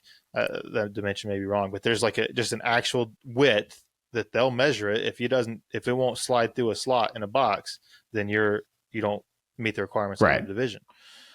Which to me it's like you look at most other sports, it's like your such and such can be, your tires can be, so many millimeters wide. And it's like, that's the limit. So if we said, whatever the width of a Glock frame, plus some reasonable amount, that's how wide your magwell can be in carry optics. But in limited optic, I mean, I don't know. There's just, I think there is some there's something interesting there. But you're right. Single stack does have some idea of that. Yeah. Okay. So further on, like number of divisions, Ben, you said you wanted to talk about that. Yeah. I mean, so to me, number is not necessarily that big of a deal, but I think, as Matt says, the closeness between two divisions is what makes it a joke. I mean, with something like, carry optics and production optics, not production optics, limited optics. There's really no point. They're not far enough apart. Now, if you said we want to add a 10th division and it's actually carry optics, the box is like Glock 19 sized, and it's like actually carry guns, but there's a cutout for, I mean, just, but it's not finding little niches inside the existing circle, but it's enlarging the circle. To me, that would be interesting, right? That might actually grow the sport. But yeah, you look at something like limited optics. I think the number of people who are going to come into the sport because they couldn't have shot anything else is going to be relatively limited. I think a lot of people are going to jump over and either buy a new gun or shoot it, with whatever gun they already have. But in terms of actually growing the sport, bringing people in who would not otherwise compete, who would not otherwise be members, we haven't seen it. Whereas I haven't kept up with IDPA, but they added an actual Glock 19 size division a few years ago, and I think it gets pretty active traffic. So there's something to be said for that. I personally would say, as long as Revolver and Classic are a part of IPSC, we can have them as carve outs. They don't have to have their own standalone nationals. They can just be a part of, one of the other nationals. And we can send it, if we have enough people, maybe we send a team, maybe we don't. But, to me, having those there as a part of that is I think reasonable. But yeah, to me, the question is, what do people actually want to shoot? All these people that are unlimited. How many of them are people who just have a 40 cal edge that they've had for 20 years and they're still shooting? And how many of them are people who don't want to load their Glock 17 with iron sights to 10 round mags? We need to actually look at what people are shooting and why. And I don't think we get nearly the resolution of data from just looking at classifier activity to determine that. And then, sort of figure out what we want to recognize as a sport and what we want to incentivize, and then establish divisions that do that. But I think, Matt, I think I heard you say somewhere that, like look at limited and open. They're the ones that have had to change the least because they have the fewest rules. I think that's Kenny on Paracast. Okay. Yeah, they're so open that they don't need to be tweaked or changed because they're so open. Yeah. And I know I've been the guy for so long. I've been, production should be the stock gun division, this, that, and the other. But I mean, I definitely am coming around to the idea that as long as I can be competitive with a stock gun, if I can shoot my Tanfolio stock 2 against somebody shooting a staccato, but it's like he doesn't have a comp, he's still shooting iron sights, we're both limited either numerically or to whatever fits in the box. As long as I don't need everybody in the division to be shooting a stock gun, as long as I can be reasonably competitive with one is sort of, I've sort of come full circle on that one. Because, at the end of the day, gun manufacturers are making a crazy number of models. I think the production list is becoming less and less tenable. And so, this idea of enforcing stock versus, a set of measurable characteristics, size, weight, magazine capacity, magazine size, these kinds of things, overall thickness of the gun, set up the criteria, and anything that meets the criteria, go race. I'm definitely coming around to that, just because, the days of stock guns and, the number of models that are being put out, and, you can't tell if something came with a ported barrel or a threaded barrel or, removable magwells. People think that, because this Canic comes with a magwell, it's not production legal, but it's a removable magwell, so it actually is.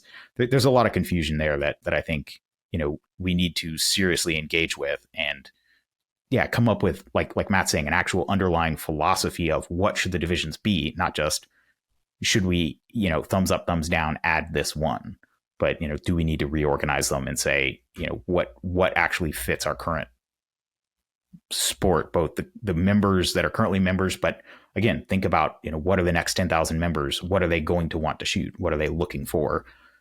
And not in a pandering way, but in a, can we create the sport that they will find satisfying and motivating and keep them in the sport instead of shooting for a couple of years and bouncing to go do something else. I think one thing that doesn't get brought up because USPSA has went away from it, and production and carry optics has done a really good job of doing that, is the perception of getting in and being able to compete. So if we had added single action to carry optics, say for example, and everybody had to put magwells on because now that's a distinct advantage you'd have to have. 2011s have a huge number of those available in the aftermarket Spear. And the other guns, you'll be lucky if you have one or two options. Glock probably has the most because it's been around the longest. But like if you're looking like a P10 or Spring, whatever, any of the other models that are sort of semi-popular guns, they don't have those options. And people like attending a match, they see like, oh, this guy's shooting a Glock, but he has a magwell. So I need to have a magwell to have the perception of being competitive. That's been taken away since they created production and carry optics division. Now, so someone can go and attend a match and be shooting their Glock 19 with an optic on it and still think they're competitive and have competitive equipment. If you add 2011s to that division or make it combined into one division, whatever you want to call it, I think the perception there is going to go away that you have to have a $4,000 race gun to even get started in the sport. It's only for richer people and stuff like that. And that was how the sport was when I came in, and they've done a good job of getting away from that. Yeah. No, I mean, I hear you, especially with the sort of visible modifications, you know, a comp, a thumb rest, flashlights, magwells, that kind of stuff. You know, if you could shoot a staccato without a magwell, you know, with magazines that fit the box, no comp, you know, the only thing that could stick out of the box was the optic. You know, I mean, at that point, well, it's like, are you going to get the polymer frame staccato or are you going to get the metal frame CZ Shadow 2? Well, you know, there's a real choice there. So I think you're right about the sort of visible stuff, but you know, to me, the single action thing, I mean, at this point, you can get a Shadow 2, you know, a stock 2, any of these double single guns can have such nice single actions that I think that distinction has sort of become less relevant. But I'm with you that the more visible stuff, the, you know, wide thumb safeties and the, you know, the magwells and to me, the thumb rest, like the carry optics thumb rest thing is just like every time I see a bigger and bigger one, one that's foldable. We look so stupid. USPSA looks incompetent. Yes, 100%. That we can't regulate something that is so obviously a thumb rest. I mean, you go up to someone, you're like, "Yep, we take rules and equipment really seriously. We don't allow thumb rests. What's that?" It's like, "Oh, well, it's not a thumb rest." It's like, yeah, okay, yeah, so whatever. Silly. Shut up. Stop talking. Like we look stupid. And again, is that a perception thing? Does it? You know, I mean, it does. It 100% does. So luckily, they haven't caught on as mainstream, or probably let's say this: there's not enough options out there for people to bring them and put them in and install them.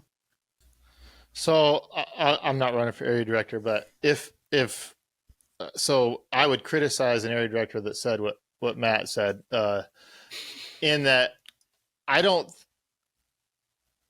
think it's bad if there's a perception that I need to buy specialized equipment to compete in a support in a. Sport. You can't have every division like that, though. We don't. But if you do that and add those in, like if you say 9mm 2011s can be in production, and they got to fit the box, like the perception is going to be there 100%. When we only had limited and open and L10 and production, we didn't even have single stack then, and revolver. I guess we've had revolver for a while, right? Like the perception was you got to have a $4,000 limited gun or a $6,000 open gun to get into the sport and be competitive. It was like that 100%. But I mean, like functionally, how is that staccato different from a Shadow 2 at this point? Like that's what people see as the race gun for production and carry optics. I mean, I don't think they see. I think that's only price? At the national level. I don't think they see that at the local level. I mean, okay. My experience at a local level is different, but my local level is different. But what I'm saying is I don't think the sport needs to pander to the people who are first coming in to make sure that we change the division such that. I'm not saying pander. I say have an option. there for them. That's the yeah, like but it sounds like the biggest thing is that we just we can't require people to have specialized equipment for the sport. And I think that's I think I think you're that's mishearing him, perfectly fine. Jeremy. I don't think he's saying that. Okay, and that's if I'm mishearing him, that's fine. But like even the like this idea of keeping or banning or not banning, but getting rid of 40 cal in limited because 40 cal is that was so popular because of its use in law enforcement agencies, right? Like the ammo was everywhere, brass was everywhere for it. Almost universally, law enforcement agencies have gone away from 40 cal, so it's really become 40 cal has become the next 38 super, right? And so there's a bit of a push like, hey, let's get rid of that. Well, okay, we still in Olympics, we still have traditional bows like you shoot Olympics with not what is normal archery equipment for anybody that uses archery for like outside of that. I think it's okay for the sport to be like, okay, yes, we still shoot 40 cal limited guns. That analogy would be saying that IPSC world shoots have single stacks in production as it was, but every other match like in the country, including US nationals, has a division for compound bows. Wait, how did we mix compound bows and guns? You brought up the archery in Olympics. Well, no. So what I'm saying is that like, so if you're going to shoot and compete in that sport, in archery in that sport, you're going to go buy the bow that's designed for that sport. You're not just going out and buying only the people that are going to compete at an Olympic level are going to have to buy that specialized equipment. Everybody else is going to use a compound bow at their local range that's hosting archery shoots. If even the state and national level. If they're doing like a 3D shoot that allows those compound type bows. All those target archery events allow the sport. Compound bows except for the Olympics. They have divisions for that. Right. So why do we need to get rid of 40 cal unlimited? Like why don't we keep that? And it's not what we're using. It's not the most popular cartridge anymore, but it's part of the sport. Major power factor is part of the sport. It's harder to shoot. Like, so that's a different skill set. So we should maintain that skill set. I don't disagree with you on that. Yeah. So I mean, I'll make 2 points. I mean, I think one is I think major power factor is a historical part of the sport, but it was, I mean, the fact that it measures momentum and not energy, I think is pretty obviously an underhanded pitch to 45 ACP, right? Even the power factor formula was kind of, I think probably made to favor, cartridges that nobody carries anymore. So, there is that historical aspect. And so if we want to keep that around, I think to Matt's point, like, is there an interesting corner of competition where people want to shoot high cap, and by high cap, I mean, factory up to 140 millimeter, high cap 9mm minor iron sighted guns? Do we need to, does it become that limited minor or limited major just become two separate divisions because major is such an advantage? Or to the point at local levels, you just shoot limited minor, and lots of guys do that. They shoot their 3-gun, 9mm 2011. And then, when you go to nationals, if you're going to go to nationals and invest that highly into the sport, that's when you get a sport specific gun built. This is where I think these discussions about, what makes sense at the local level versus nationals. But yeah, I hear what you're saying, Jeremy, that at the end of the day, I mean, everybody in the sport long enough buys a competition specific gun.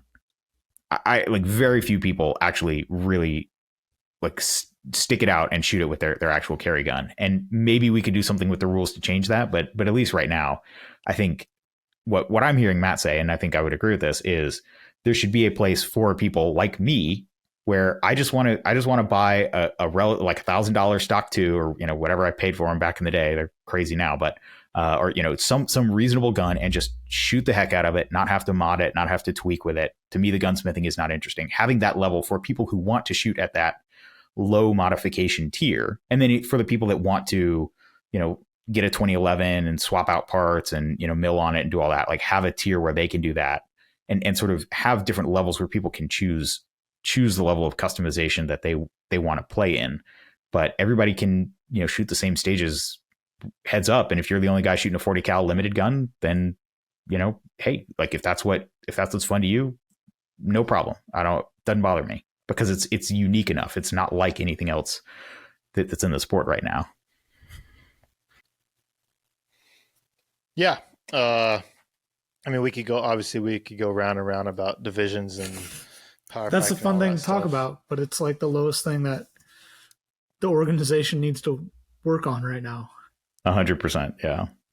Yeah. We need a functional organization, it's not bleeding money like crazy. Well, that is part of the issue with the divisions is that they keep adding more divisions, they keep adding more nationals because they've added more divisions, right? Which bleeds more money. So it somewhat factors into their financial issue. Yeah, but the argument against that is the activity fees that are paid in by all the clubs counteract that extra cost with nationals that they're not breaking even. Now, has the org used all that activity fee for other parts of the stuff, like for salaries or anything like that? 100% they have. Yeah. Yeah. To me, if nationals is a great match and it doesn't quite break even, but to put on a really excellent match, the activity fees have to bankroll that a little bit. I don't on principle have a problem with that. But I think when people show up to a nationals and they're like, this is it, like, this is what we're paying for. And it just feels like, 3 club matches in a row. There's nothing that really distinguishes it even from, some state or area matches. Then, there's a gap there for sure. But yeah, I think to me, the divisions, what they're doing this year with the Iron Sights, where, they have like those standalone carry optics, it's the big, marquee nationals. They have PCC and Open, and then they sort of have everything. So we're only doing 3 nationals this year. I think that's progress. I mean, I would like to condense it further, but at the end of the day, that's one hole in the leaky bucket. The bucket has many holes, and I think nationals is one that you might think that they want you to look at because it's distracting us from all the other holes in the bucket. That's kind of my read on it, at least. Yeah, for sure. Guys, I really appreciate y'all coming on. We left a lot on the table as far as there's lots of things to address. One last question. Hold on, wait.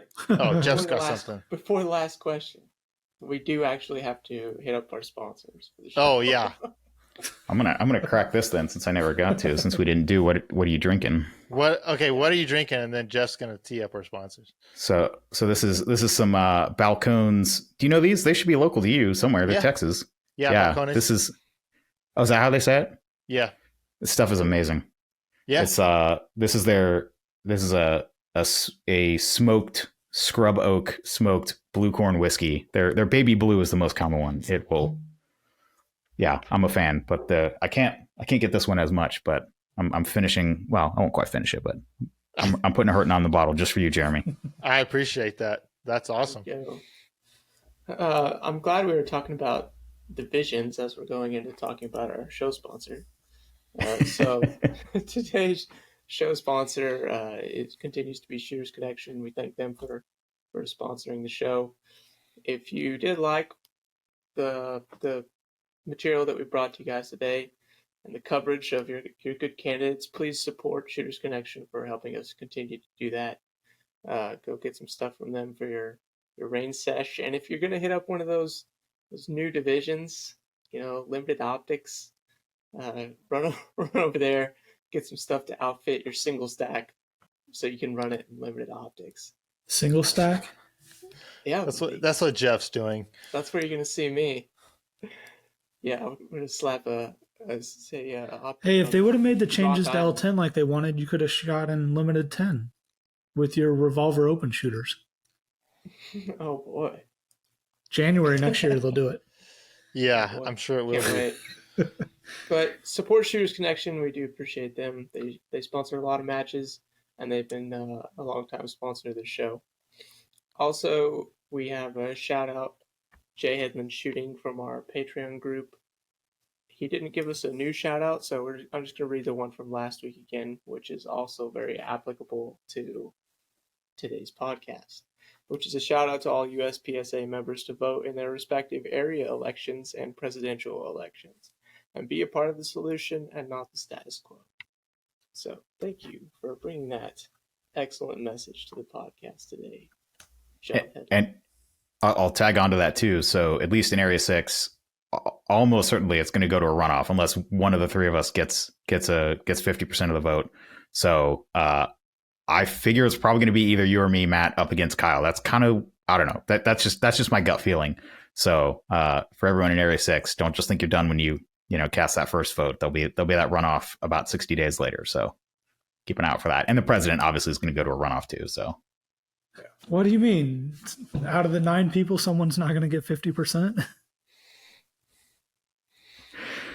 Yeah. Signs point to my prediction for president election is going to come down to one or less than a handful of votes of who's in the runoff. I think it's going to come down to less than 5 votes for who's the second person in the runoff. It's going to be a lot of people in that best of the rest. Yep. Yeah. So that actually perfectly ties into the last comment that I had and question I have is that while we're not a Republican Democratic 2-party system like that, USPSA has kind of become a 2-party system. Seemingly, you've got the kind of the BOCs, and then the people who are kind of anti-BOCs. I think I could safely put you guys in the second category, that you guys probably don't identify. The BOCs probably don't identify with you guys all that much. And so there is a little bit of this fear, in my opinion, that you guys are somewhat aligned. You guys have differences, and that's going to happen. But you guys are somewhat aligned on a lot of main issues here. Is there somewhat a fear that you guys are just going to pull from the same group of people and divide that, and then we'll have Stevens, who is pulling 100% of the BOC vote? There's got to be a better way to say that, but I don't. Incumbent vote. Yes, that's better. That's why you're running for office and not me.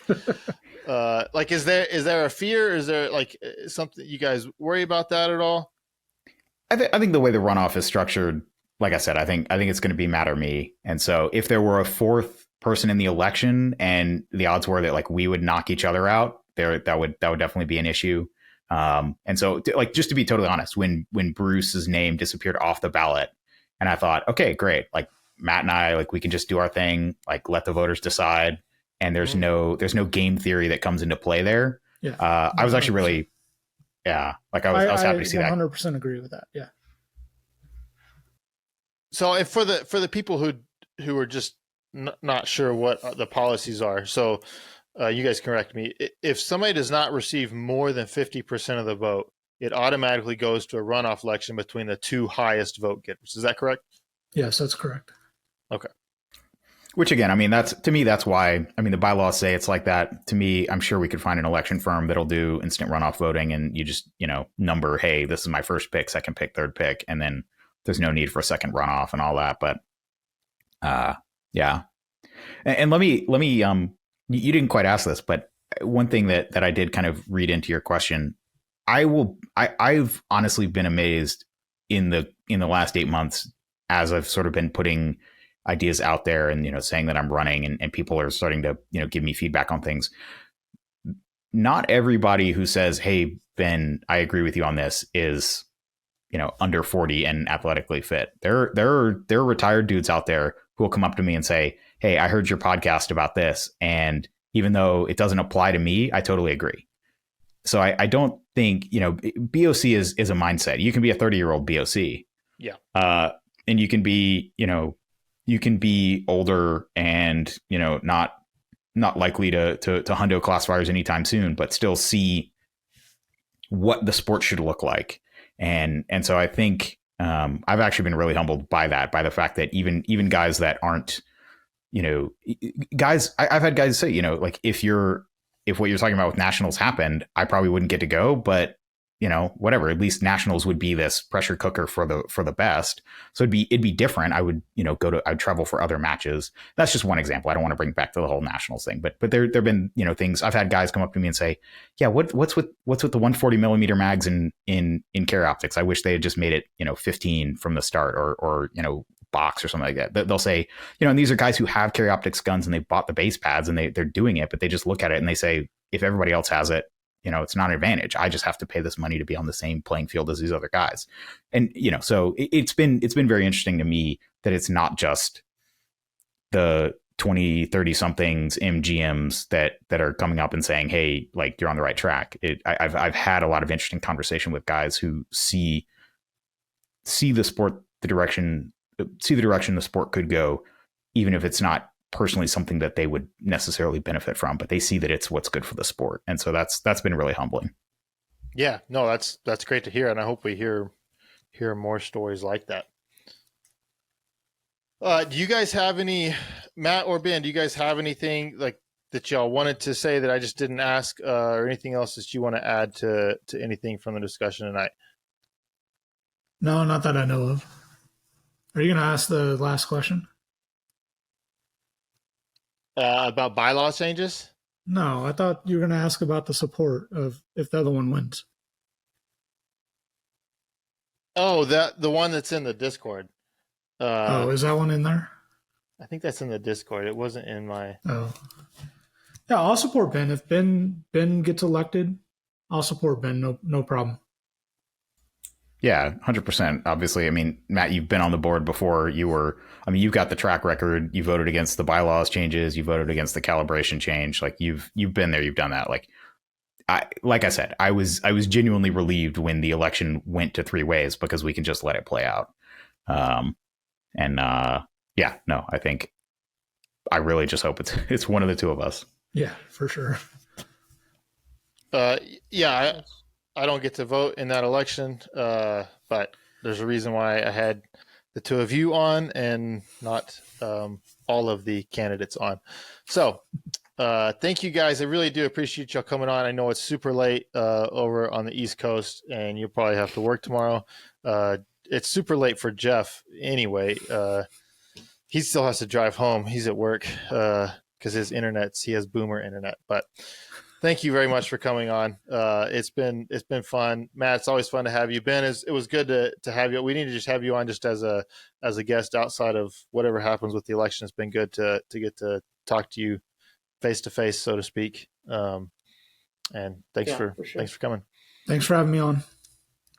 Yeah, 100%. It is late, but I mean, we're all passionate about the sport. We could, stay up, around the campfire and keep talking. So I do appreciate just getting to talk to all you guys. And even Matt, like we've run into each other at matches, but this is probably the most kind of face time we've really gotten to talk. So this is awesome. Thanks for having us. Absolutely. If you guys, Matt, if they want to get a hold of you, how do they contact you? Instagram probably is the easiest where I'm most active, or Facebook Messenger, or I think my email is on the election page. Okay. You can contact me through that also. So Instagram is Hopkins shooting _shooting. Okay. Ben, if somebody has find it. Okay. Ben, if somebody wants to contact you, how do they get a hold of you? I mean, email is probably the best. I won't respond as quickly, but I'll definitely, take time and think about it and, try and provide a thoughtful response. So that's just been at berryshooting.com. So BERRY shooting, all one word.com, which is also my website. But yeah, I'm on Instagram, BSBerry. If you message me there, I'll try and get back to it and not let it fall through the cracks. But yeah, email is definitely the way to go. And that's the thing. I've had a lot of interesting conversations that way too. Just people emailing me, hey, what do you think about this? And I'm an open book. Ask me whatever. If it's I had some guy asking me, oh, what are those howler monkey shirts you were making? What's that about? Are you actually an elitist or what? And I was like, okay, let me explain this joke to you in 3 paragraphs. But but it was good. Like the guy saw it and like it gave him a weird taste, and so but he asked about it, which I appreciate. So I appreciated the chance to lay it out. But yeah, long answer. Been at berryshooting.com. All right. Thank you guys for coming on. Best of luck in the election, and thanks to everyone for listening. And we will talk to you next time.